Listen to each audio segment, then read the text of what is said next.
तो मैं क्या करता था कि मैं बुक्स पढ़ने जाता था लाइब्रेरी में। आपको मालूम है rich dad poor dad books, how to win friends and influence people, think and grow rich, वैसे बुक्स हम लोग कॉलेज के टाइम में पढ़ता था। तो ड्यूरिंग दैट टाइम कि मुझे आइडियाज था कि मुझे कुछ ना कुछ तो अलग करना है, लेकिन ख्वाब थे, फंड्स नहीं थे, मेंटरिंग नहीं थे, लेकिन कुछ ना कुछ तो था कि मुझे अलग करना है, मुझे जॉब जल्दी से जल्दी नहीं करना है। तो मैं इधर उधर भटकता था, सेमिनार के लिए जाता था, फ्री सेमिनार रहते थे, तो वहां पे लाइफ स्किल्स सेशन रहते थे। जैसे कोटक में भी आप सेमिनार अटेंड किए रहेंगे, या पर्सनालिटी डेवलपमेंट बोलो या अलग अलग लीडरशिप बोलो, तो ये सब सेमिनार में अटेंड करने जाता था। सो तभी कुछ नहीं हो रहा था, लेकिन फर्स्ट ईयर में मैं और मेरे दोस्त ने साइबर कैफे ओपन किया था। तो इनिशियल लेवल पे जो मेरा पॉकेट मनी था तो वो साइबर कैफे से आता था। तो एक था कि कुछ कर रहे, और ड्यूरिंग दैट टाइम कि हमें 1-2 बजे तक भी हम लोग को रात के बैठते थे, क्योंकि फॉर्म्स आते थे, एंड डेट रहता था, तो उसके पहले हम लोग को फॉर्म सबमिट करना था। तो रात के 1-1 बजे तक, 2-2 बजे तक हम लोग बैठते थे।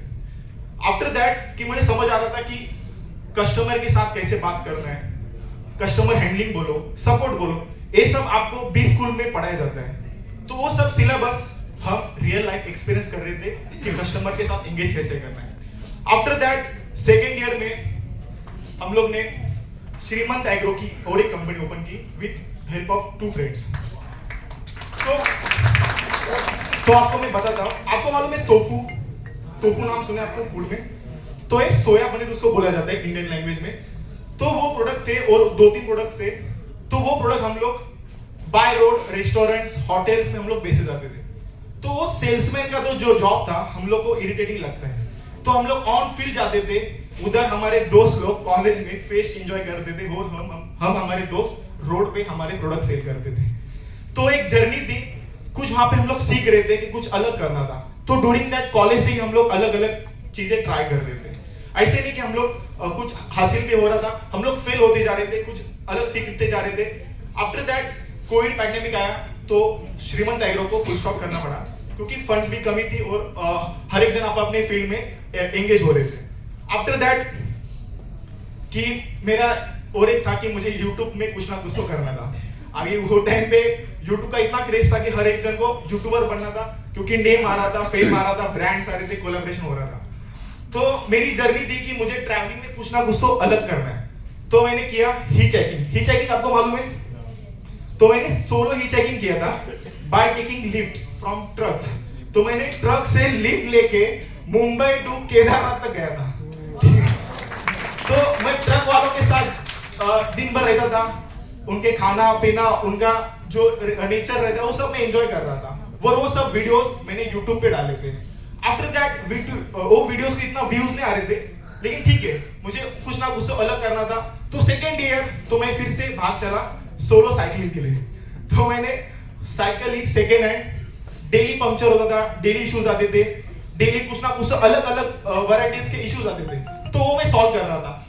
तो आफ्टर दैट 2000 किलोमीटर मैंने कंप्लीट किए थे सोलो, मुंबई टू हिमाचल प्रदेश तक। और अनफॉर्चुनेटली मेरी साइकिल वहां पे चोरी हो गई। तो देखो एक ट्रेजेडी रहती है, एक स्टोरी रहती है, स्टोरी में एंड हैप्पी रहेगा ऐसा नहीं रहता, तो एक स्टोरी रहती है। तो मैं वो भी लाइफ एंजॉय कर रहा था कि मैं कुछ अलग कर रहा हूं। तो मेरे कंफर्ट जोन से मैं बाहर निकला, बाहर की दुनिया घूम रहा था। ट्रैवलिंग के वजह से ना थोड़े आपको अलग अलग एक्सपीरियंस आते, स्टोरी बन जाती है। आफ्टर दैट कि मैंने यूट्यूब से अलग अलग चीजें भी सीख रहा था। तो ड्यूरिंग दैट टाइम मैंने डिजिटल मार्केटिंग के गूगल एड्स, मेटा एड्स, वो सब मैं सीख रहा था। तो मैंने एफिलिएट मार्केटिंग भी सुना। एफिलिएट मार्केटिंग आपको मालूम है? तो अमेजॉन में जैसा एक एफिलिएट प्रोग्राम रहते, वैसे मैंने एफिलिएट मार्केटिंग में फॉरेन के जो ब्रांड्स थे, सर्विसेज थे, वो मैं सेल कर रहा था। तो मैंने वहां पे और एक कंपनी स्टार्ट की, वो थी डिजिटल हंटर। तो डिजिटल फील्ड में मैंने मेरी खुद की और एक कंपनी स्टार्ट की, वो थी डिजिटल हंटर। तो 2023 में तो वो कंपनी ने ऑलमोस्ट 1 CR का रेवेन्यू क्रॉस किया था। आफ्टर दैट वो जर्नी अभी भी कंटिन्यू है। और मैं आपको मालूम है धन, अपस्टॉक्स, फायर्स, ये सब ब्रोकिंग प्लेटफॉर्म है।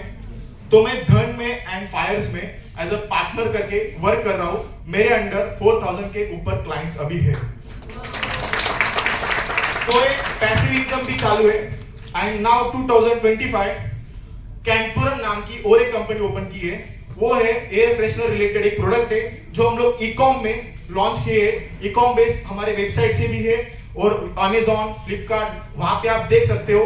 एयर फ्रेशनर प्रोडक्ट है, कैम्फर है उसके अंदर और फ्रेशनर अलग अलग कलर के रोज, सैंडलवुड, ये सब फ्रेग्रेंस है। तो आप कार में भी यूज कर सकते हो और होम में भी यूज कर सकते हो।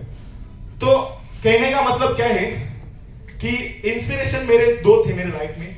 जब मैं बुक्स रीड करता था तब मैं शिवाजी महाराज का भी बुक पढ़ रहा था। तो छत्रपति शिवाजी महाराज के कुछ लेसन्स हम भी सीख सकते, वो है लीडरशिप और एक विजनरी आइडिया। विजनरी आइडिया क्या?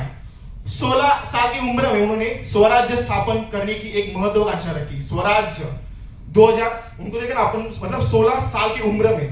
तो एक आइडियाज आप बिग एक आइडियाज लो, बिग ड्रीम लो और उसके लिए आप मेहनत करो। बिग ड्रीम, अपने ड्रीम के लिए कुछ खर्चा नहीं, कुछ नहीं, एक सोचना कि मुझे कुछ ना कुछ तो अलग करना है और लाइफ में कुछ ना कुछ तो बेटर करना है। तो नाउ मैं टेलिंग यू कि और एक मेरा एक लास्ट सेंटेंस में बोलता हूं,